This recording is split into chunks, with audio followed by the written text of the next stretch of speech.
Now we move to our last, but certainly not least, speaker.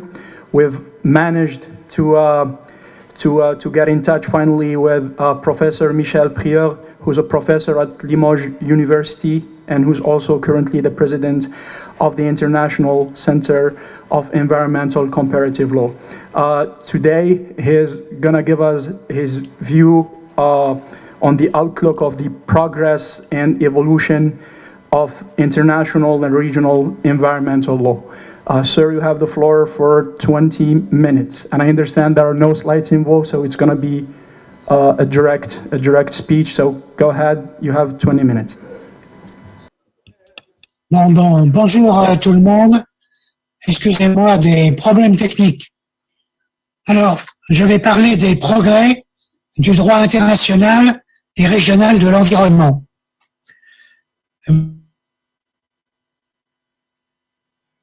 Des exemples de recul du droit de l'environnement, aussi bien en droit national qu'en droit international. Mais aujourd'hui, on ne va pas parler des reculs. On va parler au contraire des progrès du droit de l'environnement, car ce sont les success stories que je préfère au catastrophisme ambiant.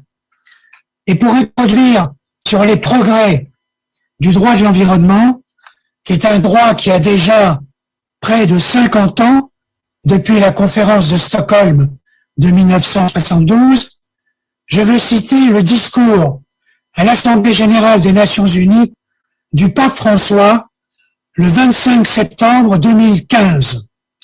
Il a déclaré, je cite, « Il existe aujourd'hui un vrai droit de l'environnement, parce que les êtres humains font partie de l'environnement, d'interdépendance avec les autres créatures. Tout dommage à l'environnement est un affront pour l'humanité. » Fin de citation. Alors, qu'est-ce que c'est qu'un vrai droit de l'environnement? Pour cela, il y a 6 conditions. C'est un droit qui a une finalité, c'est-à-dire la protection de la planète, notre maison commune. C'est un droit qui prend en compte l'interdépendance entre les hommes et la nature.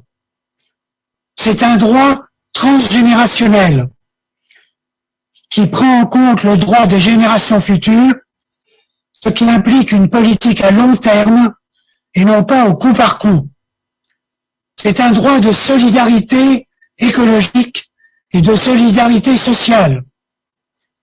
C'est un droit qui impose un niveau élevé de protection de l'environnement, sans régression. Ce n'est pas le retour à la bougie, mais c'est au contraire les progrès permanents. Et enfin, c'est un droit en interrelation avec tous les droits de l'homme, l'environnement étant juridiquement et politiquement désormais un nouveau droit de l'homme, consacré dans plus de 150 États, dans de nombreuses constitutions, comme la constitution algérienne. Dans la ligne de ces 6 exigences pour un vrai droit de l'environnement, je me propose de présenter des illustrations relatives au progrès du droit de l'environnement. On va distinguer d'abord les récents progrès ou les acquis du droit de l'environnement et ensuite on examinera les perspectives futures. En ce qui concerne les récents acquis, on sait que le droit international est complexe. Il est formé de plusieurs sources, les traités, la coutume, mais aussi les actes politiques qualifiés de soft law, qui fait un parallèle avec ce qu'on appelle le hard law. Mais il ne faut pas opposer soft law et hard law, car les deux sont totalement complémentaires. Et on va préférer distinguer le droit international classique ou juridiquement contraignant et le droit international contemporain qui résulte de la multiplication d'instruments non conventionnels et du rôle croissant de ce qu'on appelle les acteurs non étatiques.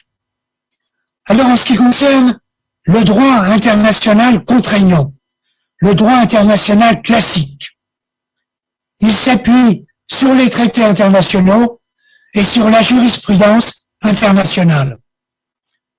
Depuis 50 ans, il y a plus de 500 traités internationaux sur l'environnement, dont 300 sont des traités régionaux. Dans les années récentes, on n'a pas vu faiblir la volonté politique des États de se lier par des traités juridiques contraignants. Je vais donner quelques exemples. L'accord de Paris de 2015, qui malgré la dénonciation de Trump, a vu le nouveau président Biden réintégrer l'accord de Paris et donc réintégrer un accord juridique contraignant en 2021. Le traité de Minamata, qui interdit le mercure à l'avenir, il a été signé en 2013, il est en vigueur depuis 2017.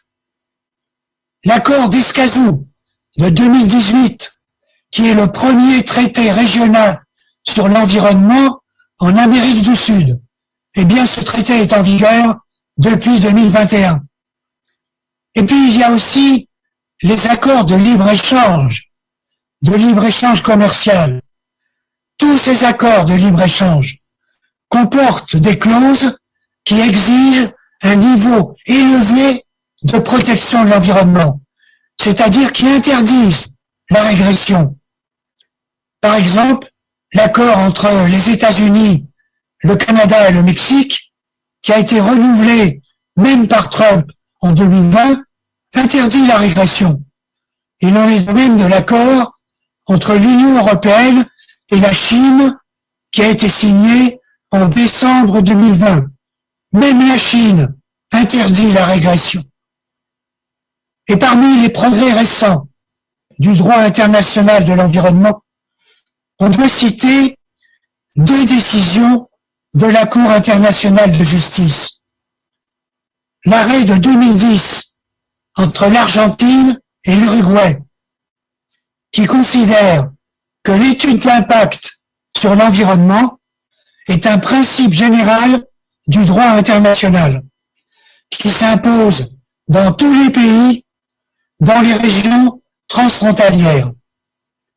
Et le deuxième arrêt de 2018 entre le Costa Rica et le Nicaragua fait que la Cour internationale de justice reconnaît l'obligation de réparer les dommages écologiques. Le principe de la réparation des dommages écologiques est devenu un principe du droit international.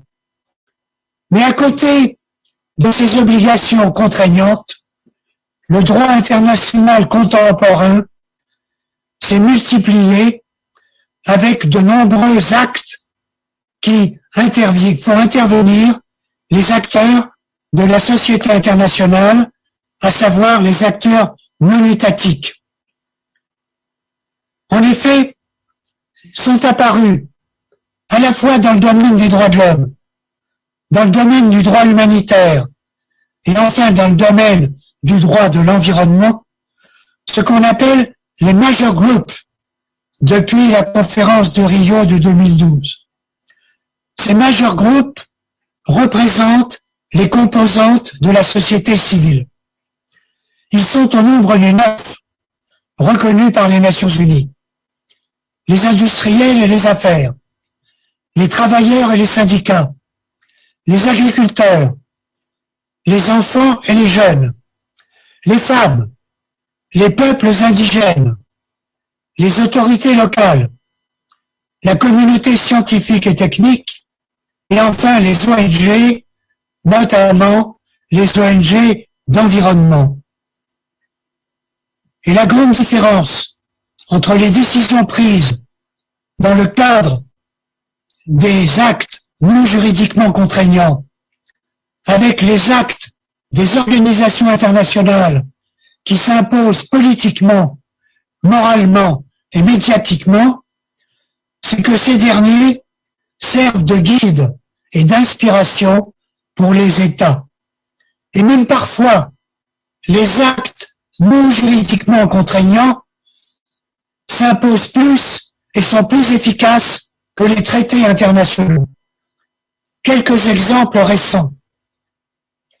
Les résolutions adoptées par l'Union internationale pour la conservation de la nature, l'IUCN, servent de référence et de guide aux États et à la société civile. Et par exemple, le congrès de Marseille de l'IUCN de 2020-2021 a adopté ainsi des résolutions très importantes pour l'avenir sur la promotion des indicateurs juridiques, sur la lutte contre les conflits d'intérêts en matière de pesticides et sur la création de la fonction de défenseur des générations futures. Il faut citer aussi la résolution du 21 mars 2019 du Conseil des droits de l'homme sur les défenseurs des droits de l'homme dans le domaine de l'environnement. Enfin, je voudrais citer deux décisions importantes du Comité des droits civils et politiques qui est chargé d'appliquer le pacte international de 1966 sur les droits civils et politiques. Deux décisions sur l'environnement qui se rattachent aux droits civils et politiques. La première, du 25 juillet 2019, qui constate la violation du droit à la vie par le Paraguay en raison de l'usage de pesticides dans un champ de soja qui a entraîné la mort de plusieurs agriculteurs. L'autre décision, c'est celle du 24 octobre 2019 concernant la Nouvelle-Zélande sur les réfugiés climatiques d'un État du Pacifique, le Kiribati. Et dans cette décision, le Comité des droits civils et politiques de Genève déclare un principe général fondamental, je cite, « Le changement climatique et le développement non durable peuvent violer le droit à la vie des générations présentes et futures. » À côté de tous ces acquis, je voudrais terminer en présentant les perspectives des futurs progrès du droit de l'environnement. Et d'abord, pour rester au niveau du droit international non contraignant, je veux vous annoncer que le Comité des droits de l'enfant de Genève, qui est chargé de contrôler l'application de la Convention sur les droits de l'enfant, que ce comité va adopter en 2022 une observation générale sur le droit de l'enfant et le changement climatique, au moment où ce même comité va examiner la réclamation portée par une jeune fille qui s'appelle Greta, accompagnée de 16 enfants, qui ont fait un recours contre plusieurs États pour violation de la Convention sur les droits de l'enfant en raison de la violation des traités sur le droit climatique. Et puis le document international le plus important qui va être adopté en 2022 à l'occasion du 50e anniversaire de la déclaration de Stockholm va réaffirmer solennellement le droit de l'homme à l'environnement au niveau universel et va peut-être envisager le lancement des négociations d'un traité universel sur le droit de l'homme à l'environnement. Enfin, au plan du droit international juridiquement contraignant, il y a à l'heure actuelle plusieurs projets de traités internationaux sur l'environnement. le projet de pacte mondial, le projet de troisième pacte sur le droit de l'homme à l'environnement, le projet de convention sur les plastiques. Tout à l'heure, on a parlé de la Convention de Barcelone. Eh bien, la société civile prépare un projet de protocole à la Convention de Barcelone pour lutter contre les plastiques dans la mer Méditerranée. Et sur ce même sujet des plastiques dans la mer ou sur la terre, la Suisse vient de proposer une convention universelle pour lutter contre les plastiques. Et puis le projet de convention le plus novateur par rapport à l'actualité malheureuse du Covid, c'est une demande qui a été faite il y a 15 jours à l'Assemblée mondiale de l'Organisation mondiale pour la santé, l'OMS, où les États ont demandé des négociations extrêmement rapides pour une convention universelle sur la santé et l'environnement en lien avec le Covid, pour que les États s'engagent à notifier d'urgence toute menace de pandémie qui interviendrait à l'avenir. Et puis il y a enfin, pour finir, un thème important qui concerne l'application du principe 10 de Rio sur le droit à l'information, la participation du public et l'accès à la justice. On a évoqué tout à l'heure la Convention d'Aarhus de 1998 qui applique ce principe 10 pour les États européens. Mais désormais, depuis 2021, les États d'Amérique du Sud aussi ont adopté un traité qui applique le principe 10. C'est la Convention d'Escazú. Qu'en est-il à l'avenir pour l'Afrique? Juridiquement, l'Afrique pourrait très bien adhérer à la Convention d'Aarhus, parce que la Convention d'Aarhus est ouverte à tous les États membres des Nations Unies. Et d'ailleurs, la Guinée-Bissau est candidate à l'adhésion à la Convention d'Aarhus. Mais il y a une autre voie, c'est la Convention de Maputo qui concerne l'Afrique. La Convention de Maputo de 2013 sur la nature et les ressources naturelles. Cette convention va se substituer à la Convention d'Alger, signée en 1968 à Alger, sur la conservation de la nature et les ressources naturelles. Mais le problème, c'est que cette Convention de Maputo, qui doit remplacer la Convention d'Alger, a du mal à devenir effective. Et ceci pour deux raisons.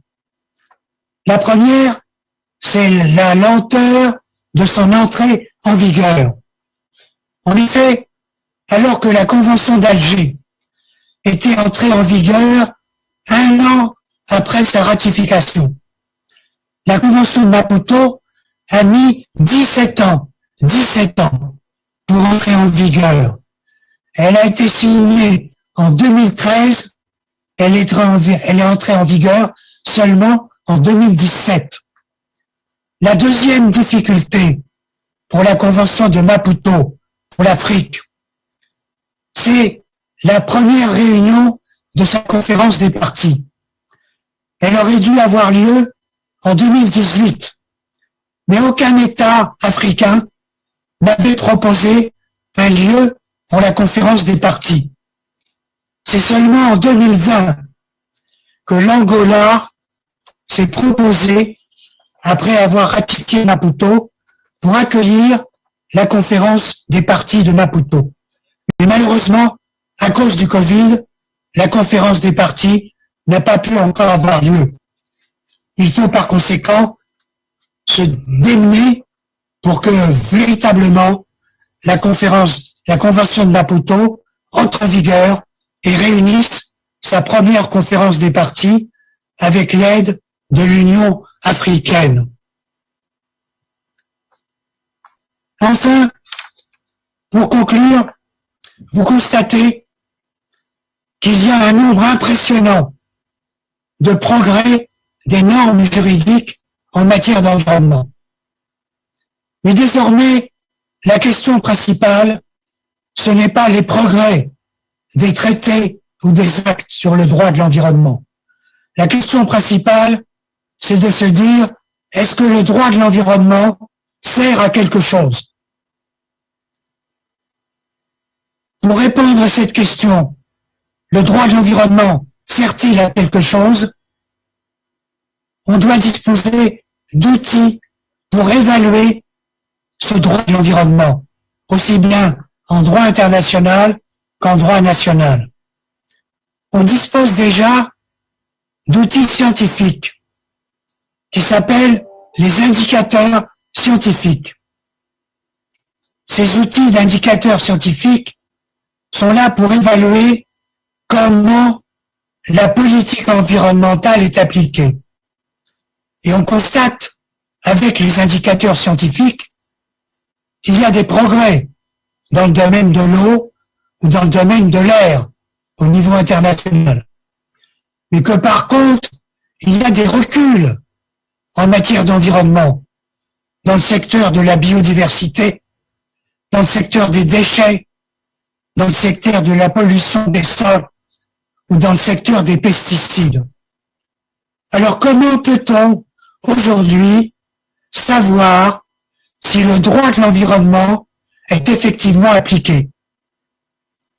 Pour cela, il faut disposer d'indicateurs non pas scientifiques, mais d'indicateurs juridiques, c'est-à-dire d'indicateurs capables de mesurer juridiquement l'effectivité de l'application du droit de l'environnement. Et pour cela, on est encouragé à deux titres. D'abord, dans le cadre de la Convention de Barcelone, dont on vous a parlé tout à l'heure, la dernière conférence des parties de la Convention de Barcelone, à Naples, en 2019, a adopté une résolution qui a décidé que dans le cadre de la Convention de Barcelone, à l'avenir, on allait développer des indicateurs juridiques.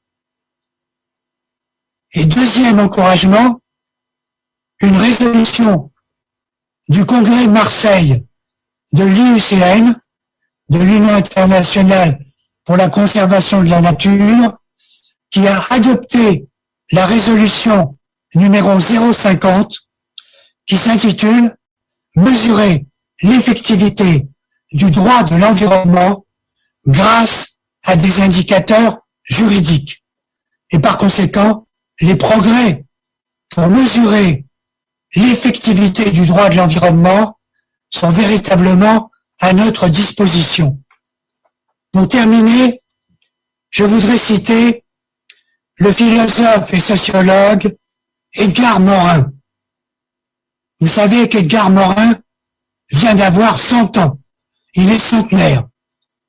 Et il a déclaré la semaine dernière, je le cite, « Je suis effaré par la puissance des hommes, mais je suis encore plus effaré par l'impuissance des hommes.